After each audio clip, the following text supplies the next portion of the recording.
Deuteronomy chapter 10. At that time Adonai said to me, "Cut yourself 2 stone tablets like the first one. Come up to me on the mountain and make yourself an ark of wood. I will inscribe on the tablets the words that were on the first tablets, which you broke, and you are to put them in the ark."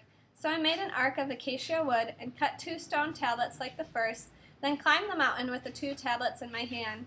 He inscribed the tablets with the same inscription as before, the 10 words which Adonai proclaimed to you from the fire on the mountain the day of the assembly, and Adonai gave them to me. I turned, came down the mountain, and put the tablets in the ark I had made, and there they remain, as Adonai ordered me. The people of Israel traveled from the wells of Beni Yaakan to Mosereth, where Aaron died and was buried, and Eleazar his son took his place, serving in the office of Kohen.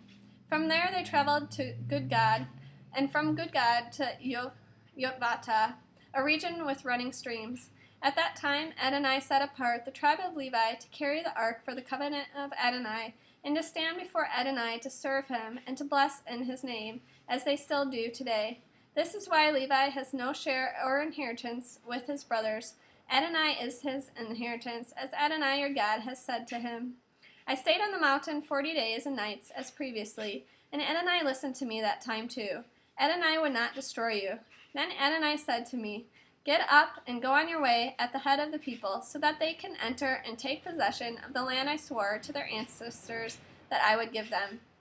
So now, Israel, all that Adonai your God asks from you is to fear Adonai your God, follow all his ways, love him, and serve Adonai your God with all your heart and all your being, to obey for your own good the mitzvot and regulations of Adonai which I am giving you today. See, the sky and the heaven beyond the sky, the earth and everything on it, all belong to Adonai your God. Only Adonai took enough pleasure in your ancestors to love them and choose their descendants after them, yourselves, above all peoples, as he still does today. Therefore, circumcise the first foreskin of your heart, and don't be stiff-necked any longer. For Adonai your God is God of gods and Lord of lords, the great, mighty, and awesome God, who has no favorites and accepts no bribes. He secures justice for the orphan and the widow. He loves the foreigner, giving him food and clothing. Therefore, you are to love the foreigner, since you were foreigners in the land of Egypt. You are to fear Adonai your God, serve him, cling to him, and swear by his name. He is your praise, and he is your God, who has done for you these great and awesome things, which you have seen with your own eyes. Your ancestors went down into Egypt with only 70 people, but now Adonai your God has made your numbers as many as the stars in the sky.